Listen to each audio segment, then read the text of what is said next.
Good evening everyone, welcome to Learn India Everyday which is run by Alcaro Career Institute। तो हमने अपना chapter start किया था resources and development. तो चलिए एक बार रिकैप कर लेते हैं कि अब तक हमने क्या पढ़ लिया है।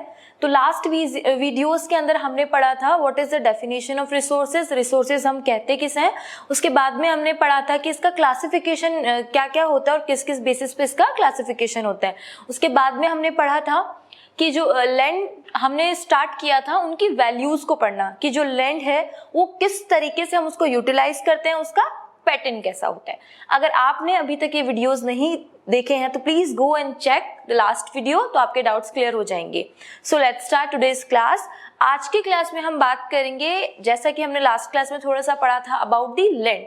लैंड मतलब जमीन के बारे में हमने पढ़ा था कि किस तरीके से उसका डिस्ट्रीब्यूशन है, और आगे हमने किस किस तरीके से क्रॉप पैटर्न या लैंड रिग्रेशन कैसे होता है, कैसे उसको हम कंजर्व कर सकते हैं, ये सारी चीजें हम आज की क्लास में डिस्कस करने वाले हैं। तो चलिए शुरुआत करते हैं। सबसे पहले है आपका फॉरेस्ट। तो अगर हम फॉरेस्ट की बात करेंगे तो भाई जितना भी हमारे पास जमीन है, सारा का सारा जमीन इसलिए तो है नहीं कि हम बस उस पर किसी ना किसी तरीके से क्रॉप ग्रो करते रहे, इसलिए तो सारा जमीन हमारे पास में है नहीं।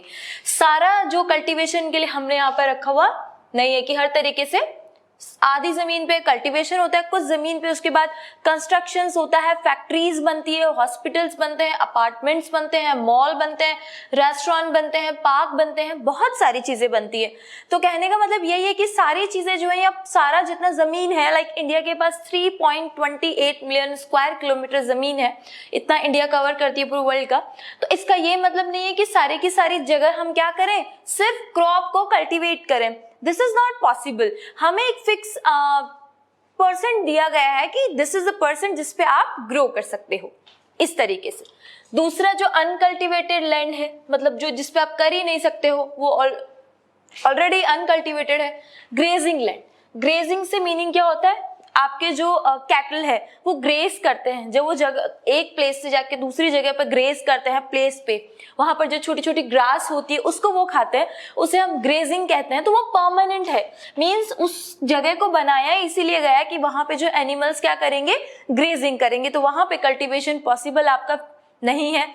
आधे फिर ज्यादा होता नहीं है कल्चरेबल वेस्टलैंड, तो वेस्टलैंड हो जाता है, उस पर आप वैसे भी ग्रो नहीं कर सकते हो। फैलो लैंड्स यहाँ पर मीनिंग ये है कि नोट शोन फॉर 1 ईयर और लेस, ऐसी जमीन जिसपे 1 साल से कुछ भी बोया नहीं गया है, जिस पर कुछ भी हमने ग्रो नहीं किया 1 साल से ज्यादा और 1 साल से कम। फिर कुछ चीजें हैं, land pattern. The important thing is that land pattern बार बार आपसे पूछा जाएगा, NSA, net sown area, okay, net sown area. तो बहुत सारे फैक्टर है जो कि इस चीज को डिटरमाइन करते हैं कि जो हमारा लैंड यूज पैटर्न है इंडिया का, वो बहुत अफेक्ट करता है, जिसके बारे में हम आगे डिस्कस करेंगे।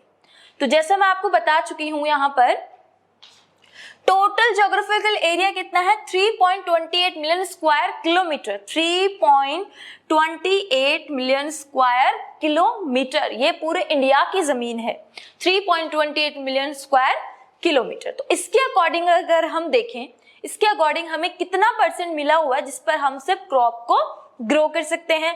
तो आपको मिला हुआ है आपकी कंट्री में 93% जो है आपको मिला हुआ है कि भाई अवेलेबल है सिर्फ आपकी कंट्री के अंदर, जिस पे आप चीजें ग्रो कर सकते हो। इसके अलावा भी चीजें हैं बहुत सारे, जहाँ पे नॉर्थ ईस्टर्न स्टेट्स है कुछ ऐसे जहाँ वो अवेलेबल नहीं है, सिर्फ असम के कुछ जमीन पर ग्रो किया जा सकता है। जम्मू कश्मीर का कुछ है, वो ऑलरेडी पाकिस्तान और चाइना के कुछ एरियाज ने ऑक्यूपाइड किया हुआ है, तो आप यहाँ पर कोई चीजें फिर ग्रो नहीं कर सकते।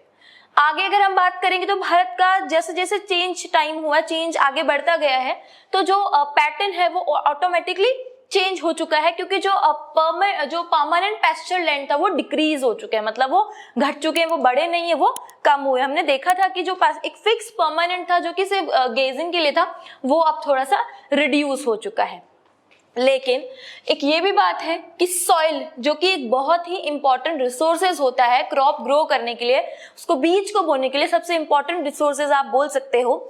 तो क्योंकि पुअर सॉइल क्वालिटी, सॉइल की जो क्वालिटी अच्छी नहीं होने की वजह से कल्टीवेशन कैसा हो जाता है और ज्यादा हाई होता है और जमीनें कैसे होने लगती है, फिर फैलो होने लगती है, आप उन पे कुछ ग्रो नहीं कर सकते क्योंकि सॉइल अच्छी नहीं होगी, तो ऑब्वियसली वहां की जो मिट्टी है वो फर्टाइल नहीं होगी, तो क्रॉप ग्रो इजीली नहीं हो पाएगी और उस जगह पर कल्टीवेशन करना इजी नहीं हो पाएगा। तो इस तरीके से तो हम बात करेंगे NSA, यहां से आपको क्वेश्चन आ सकता है 1 मार्क्स का, what is the full form of NSA, तो नेट स्लोवन एरिया आपको याद रखना है। 54% बढ़ चुका है, मतलब कि भैया आप देखिए ये एरिया 54% तक बढ़ गया है, इसका मतलब यहाँ पर आप कोई चीजें और आप ग्रो नहीं कर सकते। कुछ बहुत सारे स्टेट्स है, यहाँ पर आपका पंजाब है, यहाँ पर आपका हरियाणा है, यहाँ पर 80% से ज्यादा आपका NSA है, जबकि अरुणाचल प्रदेश, मिजोरम, मणिपुर, अंडमान निकोबार आइलैंड यहाँ पर 10% आपका NSA है। तो एक रिपोर्ट जो बनती है national forest policy NFP national forest policy in 1952, इसके अकॉर्डिंग टोटल लैंड है कंट्री के अंदर जो हमारा, वो मिनिमम लेवल उसका 33% होना चाहिए, लेकिन 33% हमारा है नहीं। मतलब ये 33% सिर्फ फॉरेस्ट का पार्ट होता है कि इतना एरिया, सिर्फ इतने एरिया पे आपका क्या होना चाहिए, सिर्फ और सिर्फ फॉरेस्ट होना चाहिए, कुछ भी और नहीं होना चाहिए। लेकिन हम इस तरीके से कर नहीं पाते, तो क्या होता है लैंड डिग्रेडेशन। मतलब बहुत सारे तरीके से ये चीजें होती है और हमें फिर इसे किसी ना किसी तरीके से सेव करना होता है, इसे कंजर्व करना होता है। तो हमने बात करी थी, चैप्टर चल रहा है हमारा रिसोर्सेज, तो अभी हमने लैंड को डिस्कस किया कि किस किस तरीके से उसके डिवीजन है और क्रॉप के क्या क्या पैटर्न हम फॉलो करते हैं जो ओवर द ईयर चेंजेस होते रहते हैं। सेकंड हमने बात करी नेट शोवन एरिया की। इसके अलावा हमने बात करी फॉरेस्ट पॉलिसी 1952 के अकॉर्डिंग। तो अब हम बात करेंगे land degradation and it's conservation. तो आपके लिए पहला एक छोटा सा क्वेश्चन है यहाँ पे दिया गया, how have human activities degraded land in India and how it can be conserve, कि ह्यूमन एक्टिविटीज किस तरीके से लैंड को डिग्रेड करती है और हम इसे किस तरीके से सेव कर सकते हैं। Basically human activity is the most important thing जिससे कि लैंड डिग्रेड हो रहा है या हर एक चीज पे उसका फर्क पड़ता है।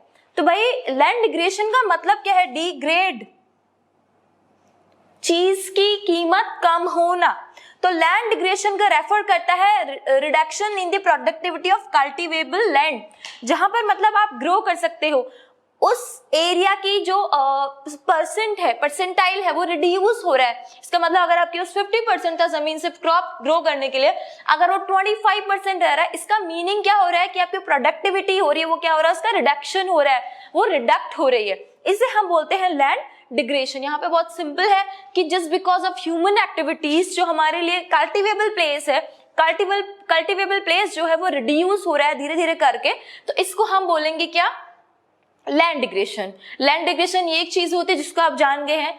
तो जो कंटिन्यूअसली है यूज किया जा रहा है, हम उसको बिना तरीके से सोचे समझे, बिकॉज वी आर यूजिंग कि वो किस तरीके का, उसकी फर्टिलिटी कैसी, वहां की सॉइल कैसी है, ये बिना सोचे हम उसको यूज कर रहे हैं, हम उसकी क्वालिटी को रिड्यूस कर रहे हैं और इस तरीके से वो क्या हो रहा है, फिर वहां पे ऑटोमेटिकली डिग्रेड होगा। अगर हम उसकी क्वालिटी, क्वांटिटी, फर्टाइल है कि नहीं, अगर वो लैंड का कैसा है, चीजें बिना देखे उसको यूज करेंगे तो ऑब्वियसली वो क्या होगा, डिग्रेड होगा। तो लैंड डिग्रेडेशन की वजह से बहुत other immense pressure to meet the demands of the growing population. As we know कि भाई इंडिया ने चाइना को भी बीट कर दिया है, पॉपुलेशन के नंबर 1 पर है। तो हमारे जिस तरीके से पॉपुलेशन बढ़ रही है और अगर इसी तरीके से लैंड डिग्रेडेशन होता रहा तो फिर सारे लोगों की नीड्स फुलफिल नहीं हो पाएंगी। तो इसीलिए हमें एक चीज ध्यान बहुत रखना है कि लैंड डिग्रेडेशन हो रहा है ह्यूमन एक्टिविटीज की वजह से, तो इसे हम कैसे कंजर्व कर सकते हैं। तो आज की क्लास में हमने बात करी लैंड के बारे में, जो कि बहुत ही इंपॉर्टेंट रिसोर्सेज है, कि किस तरीके से उसका डिस्ट्रीब्यूशन हुआ है, क्रॉप पैटर्न क्या है और ह्यूमन एक्टिविटीज की वजह से कैसे लैंड डिग्रेड हो रहा है। आज की क्लास में हमने बात करी। नेक्स्ट क्लास में हम बात करेंगे कि हम किस तरीके से लैंड को कंजर्व कर सकते हैं, वो कौन कौन से स्टेप्स हैं जो गवर्नमेंट लेती है और ह्यूमन और as a citizen of India कौन सी एक्टिविटीज को रोक सकता है जिससे कि हम लैंड डिग्रेडेशन को बचा सकते हैं। Thanks for watching.